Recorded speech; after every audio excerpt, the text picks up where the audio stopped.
के श्रावक ने वह 3 व्यवस्था ही पूरी छोड़ दी हैं। ना साधुओं की आहारों की चिंता, लगे हैं रोटी वाले सो बना रहे हैं, कैसा बना रहे हैं, कैसा खिला रहे हैं, कैसी 3 दिन की मर्यादा का ध्यान रख रहे हैं कि नहीं टेम्परेरी चौका लग गया सो हमने आए, 16 पहना, मन शुद्धि, वचन शुद्धि, काय शुद्धि, काय की शुद्धि बोला और बस आहार दे लिए। जैसा खिलाओगे वैसा ही फल पाओगे। वो पहले भाव घर में आप मालिक चौका लगाते हो, आप लोग चौका लगाते हो बंधु, उसकी वो भावना अलग होती है। और रोटी वाले जो लगे रहते हैं वह चौका लगाएंगे, कितने भी अच्छी वस्तु बना के रख दे, लेकिन उसकी भावना वह नहीं होती है, क्योंकि उसकी कमाई कर रहा है, वो तो अपनी नौकरी पूरी कर रहा है। आप पेमेंट देते हो तो वह बना देता है, अगर आप पेमेंट ना दो तो क्या वह बनाएगा? क्या नहीं, वो आप लोग भावना। इसलिए आजकल यहाँ की नहीं, हर साधु के साथ चौके वाले साथ में रहने लगे। आप लोग ले जाते हो 8-8, 15-15, 1-1 महीने चौके लग रहे हैं। जा कर के बाहर चौके लगाते हो तो क्या अपने हाथ से लगाते हो? पहले रोटी वाले 2 लेके चलोगे तो कार्यक्रम भी देखते रहे, रोटी वाले अपनी तैयारी चौका लगा रहे हैं, और हम जा कर के समय हो गया महाराज का शुद्धि का, सो गए, सो कपड़े चेंज किए, उपड़गान नहीं। इसलिए आज के श्रावक ने आहार ही छोड़ दिया। कहते हैं कि वे भरत चक्रवर्ती जब उनको आहार देने को नहीं मिलता है तो उनके आंखों से आंसू निकलते हैं। उनके दास पूछते हैं, महाराज, हे स्वामी, आज आप इतने उदास, आज आपके आंखों से आंसू बह रहे हैं, कारण क्या है? भरत चक्रवर्ती कहते हैं कि आज मेरे आंखों में, हे तात, मेरे आंखों में आंसू इसलिए हैं क्योंकि इन हाथों से आज मुझे साधुओं को आहार दान देने का सौभाग्य नहीं मिला। इसलिए आज ये हाथ मुझे, अपने हाथ नहीं दिख रहे हैं, ये सर्प के फण दिख रहे हैं।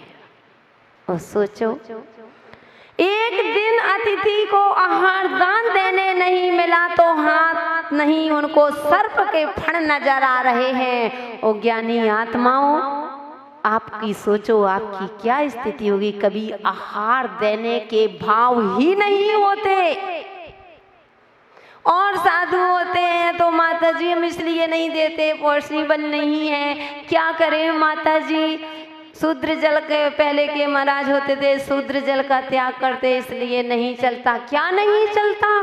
सब चल सकता है, ये हमारी सोच पर निर्भर करता है। जैसी सोच होती है वैसे ही जीवन बन जाता है, सब चलता है। चलो ठीक, जो साधु शूद्र जल का त्याग नहीं कराते उनको क्यों नहीं देते हो? बुलाना पड़ता है कि आओ, मैं अपनी बात नहीं कर रही हूँ, बुलाना पड़ता है लोग, आओ भाई आहार दो। देखते हैं कि जब नहीं होता तो नियम ले लेते हैं, जब मालिक खड़ा होगा तब पड़गाएंगे। महिलाएं तो फिर भी संस्कार है, पुरुष में तो बिल्कुल भी संस्कार नहीं रह गए। यानी कहाँ गई हमारे कर्तव्य? बस इन हाथों से यही कमाओगे क्या? कितना भी कमा लेना बंधुओं, दोनों हाथ से कमाना, लेकिन खाने को एक ही हाथ से मिलेगा, दोनों हाथ से नहीं। साधु तो एक भी हाथ से नहीं कमाता, फिर भी दोनों हाथ से खाते हैं। एक भी हाथ से नहीं कमाते, फिर भी दोनों हाथ से खाते हैं। और हैप्पी भैया, तुम तो दोनों हाथ से कमाते हो। नरेश जी, कितने हाथ से कमाते हो? दोनों हाथ से कमाते हो, और फिर भी खाते कितने हाथ से हो? एक हाथ से। दोनों से तो नहीं खाते, इतना भी तो पुण्य। तो कहने का तात्पर्य, कभी भी हमारे नगर में साधु होते हैं तो हमें आहारचर्या के लिए पहले ही पहुंचना चाहिए, और व्यवस्थित शुद्धि के साथ आहारचर्या कराओ, और फिर देखो जैसा खाओ अन्न वैसा हो मन। जैसे साधु की आहारचर्या होती है बंधुओं, साधु का उतना अच्छी विशुद्धि बढ़ती है। कभी कभी आहार करके आते हैं, इतनी शुद्धि इतनी विशुद्धि बढ़ती है, लगता है कि 1 घंटे समय करने का नियम है तो उस दिन 1.5 घंटे होगी। मन ही नहीं करेगा कि समय पूरी करे, मतलब विसर्जन करें, लगेगा थोड़ा और बैठे रहो, लेकिन और भी दूसरी क्रियाएं हैं, मन अच्छा। वो कभी कभी आहार करके साधु आता है तो ऐसे भाव होते हैं कि बार बार घड़ी पर नजर जाएगी कि कब 50 मिनट हो, कब 1 घंटा पूरा हो, वो आहार बस सामयिक विसर्जन करो, मन नहीं लगेगा। माला भी फेरते हैं तो माला में भी विशुद्धि नहीं बढ़ती, वही क्रियाएं कर रहे हैं, वही मंत्र रोज पढ़ते थे, लेकिन आज मन नहीं लग रहा है। समझ में आ जाता है कि आज कुछ गड़बड़ है, चौके में कुछ गड़बड़ी हुई है। तो बंधुओं, कहने का तात्पर्य हमारा ये है कि हम क्या करते हैं कि हमारे आहारचर्या आदि श्रावक ने छोड़ दी है व्यवस्था। दूसरी, विहार की व्यवस्था। आज देखो साधुओं के कितने एक्सीडेंट हो रहे हैं, कितना सुनते हो। हमने ऐसा तक देखा बंधुओं कि साधु के लिए कमंडल लेने वाला भी उनके साथ नहीं है। ये स्थिति आ चुकी है। वो आप लोग अपने घर में चुपचाप बैठे हो, आपको साधुओं की आहार विहार की चिंता नहीं है। ज़्यादा हुआ तो बुलवा लिए, पैदल चलने वाले, पैसा फेंका तमाशा देखा। नहीं बंधु, अपना दायित्व है। साधु को कहाँ छोड़ना, एक गुरु उपासती है। श्रावक के 6 आवश्यक कर्तव्यों में पहला दूसरा है कि देव पूजा, गुरु उपासती। गुरु उपासती क्या है? गुरुओं की एक नगर से लेकर के आना और जब दूसरे नगर तक भेजने जाना, ये आपका दायित्व। लेकिन श्रावक ने छोड़ दी व्यवस्था। पैदल चलना बंद थी, नहीं चलो तो कम से कम गाड़ी से चलो आसपास, क्योंकि साधु की रक्षा करना तुम्हारे हाथ में होता है। बंधुओं, जब दीक्षा गुरु दीक्षा देते हैं तो श्रावक से भी पूछते हैं कि ध्यान रखना, हम लोग तो ज्ञान दे सकते हैं लेकिन आहार दान तो आपको ही देना पड़ेगा। आप लोगों की भावना हो तो दीक्षा दी जाए, अन्यथा नहीं। सब साधु पूछते हैं तो आपसे पूछ की, क्योंकि आपके ही ऊपर डिपेंड कर, क्योंकि सब कुछ छोड़ दिया।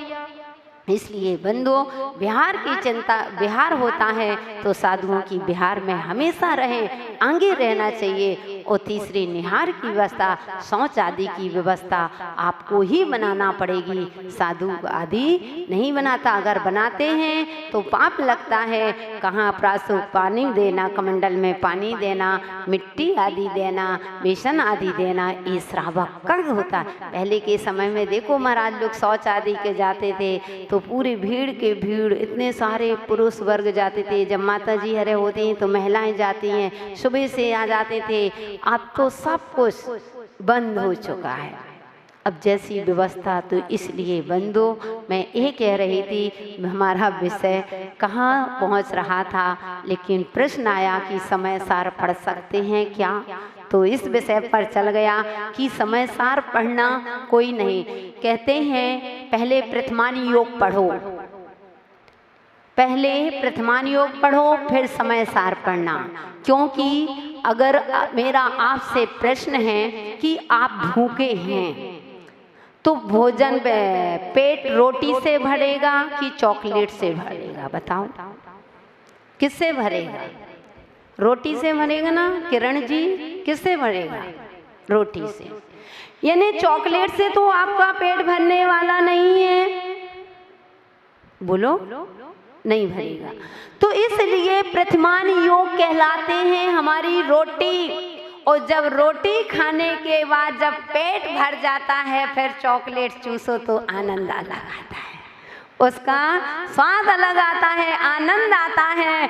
अब पेट में भूख लगी है और टॉफी चूसो तो आनंद नहीं आएगा। इसलिए पहले समय सार, मूलाचार और प्रवचन सार पढ़ने से पहले प्रथमान योग का स्वाध्याय करो। जब प्रथमान योग का स्वाध्याय हो जाएगा, आपका पेट भर जाएगा, तब आपको समय सार की चॉकलेट चूसने में आनंद आएगा। तब समझ में आएगा कि समय सार क्या होता है, प्रवचन सार क्या होता है, नियम सार क्या होता होता है, इसलिए सबसे पहले श्राप का चार पढ़ो। जब तक श्राप का चार नहीं पढ़ा और पढ़ना नहीं, जीवन में उतारना कि श्राप का चार क्या क्या रहा है, रतन कांड श्राप का चार पढ़ लेना, इसके बाद समय सार उठाना। क्योंकि बंधु आज इतनी स्थिति खराब इसीलिए हो रही है क्योंकि आज साधुओं के हाथ में श्राप का चार आ गया है और श्रावक के हाथ में मूलाचार आ गया है। इसीलिए आज आप लोग साधुओं की कमी देखते हैं कि साधुओं की इधर की बात नहीं कर रही। बंधु नगर नगर से गुजर करके आते हैं, घाट घाट का पानी पी के आते हैं। साधु चाहते हो चतुर्थ काल के और श्रावक बने हो छठे काल के। श्रावक छठे काल के बने हो और साधु चाहते हो कि चतुर्थ काल के, तो ना भूतो ना भविष्यति। अगर तुम चतुर्थ काल के साधु चाहते हो तो आज भी वर्तमान में तुम्हें चतुर्थ काल के साधु नजर आ सकते हैं, लेकिन तभी आएंगे जब तुम पंचम काल के सच्चे श्रावक बन जाओगे। जिस दिन तुम पंचम काल के सच्चे श्रावक बनोगे उस दिन पंचम काल में तुम्हें चतुर्थ काल के साधु नजर आएंगे। इसलिए बंधु दृष्टि को बदलो, सृष्टि को बदलने की कोशिश मत करो। इसलिए समय सार नहीं पढ़ना है, मूलाचार अभी नहीं पढ़ना है। मुनि बन जाओ, पढ़ो मूलाचार। आरिका माता जी बनो, पढ़ो मूलाचार। हम पढ़ाएगा मूलाचार, चलो पढ़ो, बनो माता जी। तो बंधु पहले भोजन करना है, पहले भूख लगी है हमको नहीं, मतलब पहले भोजन प्रथमान योग का भोजन करिए और भोजन कर लोगे स्वाद बहुत आनंद आएगा। तो उन्हीं स्वाद पाने के लिए, उसी पेट भरने के लिए जब पाप कर्म का क्षय होगा, पुण्य का उदय आएगा, तब मुनि महाराज माता जी बनते हैं। ऐसे महाराज माता जी नहीं बनते हैं। तो उसी पाप का क्षय करने के लिए ही तो हम सिद्धों की आराधना कर रहे हैं। तो चलते हैं, तीसरी गाथा देखते हैं। अट्ठवीह कमवीला, अट्ठवीह कमवीला, सीधी भूदा, सीधी भूदा, निरंजना, निच्चा, अट्ठ गुणा, अट्ठ गुणा, किदकिच्चा, लोयक गणिवासिनो, लोयक गणिवासिनो, सिद्धा। अट्ठवी कमवीला, सीधी भूदा, निरंजना, निच्चा।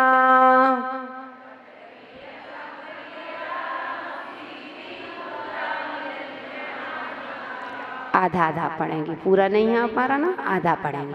अट्ठवी कमवीला, बीला नहीं वीला, हाँ। अट्ठवीह कमवीला, सीधी भूदा, निरंजना, निच्चा। अट्ठ गुणा किदकिच्चा, अट्ठ गुणा किदकिच्चा,